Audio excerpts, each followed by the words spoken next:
Days 35 and 36, Steamboat Springs and Dinosaur National Monument. So day 35 started off in a little town of Steamboat Springs, Colorado, where I finally started getting my altitude legs as opposed to sea legs. So I had a short hike to a very picturesque waterfall, lunch at Colorado Beagle Company, highly recommended. And then I went around the hot springs. So the town is called Steamboat Springs because about 150 years ago, when French fur trappers got to the area, they came across the local hot springs, which apparently at the time were a lot more intense than they are now, and the noise that they made reminded them of a noise of a steamboat, hence the town name. Now, the springs were kind of funky and they stink to high heaven from sulfur.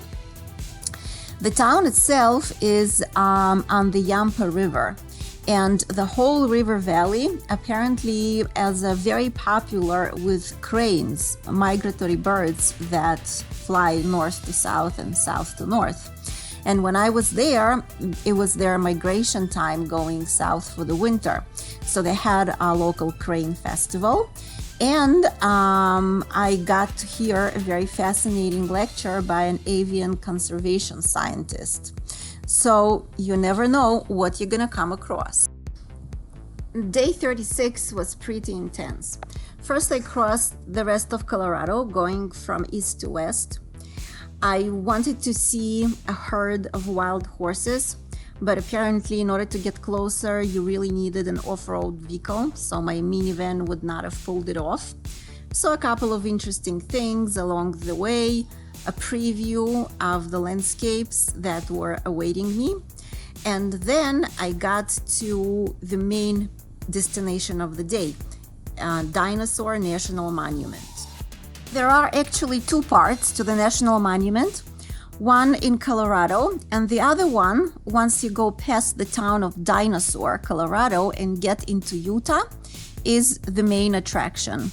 And I am so tremendously grateful to my friend Casey who told me about it, because I don't think I would have ever came across it on my own. So millions and millions of years ago, this place was a river valley.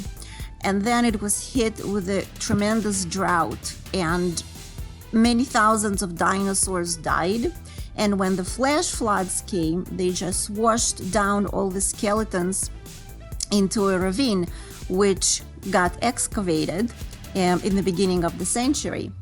And the paleontologist who was responsible for the excavation decided to leave part of it untouched, and they just built a pavilion over it. So you get in and you actually see what the fossils look like when they are embedded in the rock. And it's a pretty fascinating sight. But as fascinating as it is, that's not the whole story. Once you get to the bottom level of the open excavation, you can actually touch actual dinosaur bones, and that was just mind-boggling. You're touching a freaking dinosaur bone. It feels like you're touching a very, very dried out and hardened wooden log, but just the thought of what you have in your hand, it kind of messes with your mind big time. So first of all, if you are anywhere near that area, it's a must-do and really once-in-a-lifetime experience. Another great thing to do right in the National Monument is to see the cliff paintings made by the Fremont culture, which is a tribe that lived around that area close to 1,000 years ago. And nobody really knows if these paintings were pure art or they had some kind of ritual meaning. But again, just to come by and to see something that someone painted 1,000 years ago, that in itself is pretty awesome. Some of the paintings are very easily accessible, and in order to see some others up close, you need to climb, and you need to climb pretty high. and I didn't believe I would be able to make it because I still am not 100% used to the altitude. But I climbed and I saw them up close, and you can see how high it actually was. So first of all, it was a great exercise and great views, and also I was pretty proud of myself. And then you see the painting of a lizard, and then you see exactly the same looking lizard running over the rocks right next to you. And it kind of makes you feel this connection to the people who lived here 1,000 years ago. Going from Utah into Wyoming, I drove on Highway 191, and further on in my trip, I drove it a bunch more times, and it's one of the most picturesque roads in the whole country. So it takes you through Vernal Valley into the Uinta Mountains on the border of Utah and Wyoming, and then you cross them through something called Flaming Gorge National Recreation Area, which is basically mountains and a river. On the bottom of the mountains, there is a dam and a big reservoir, but I got there almost at dusk, so the visitor center unfortunately was closed, and I couldn't enjoy it fully, but I am definitely going to be back there because it was amazing. I have to say that during the whole trip, I was genuinely scared twice.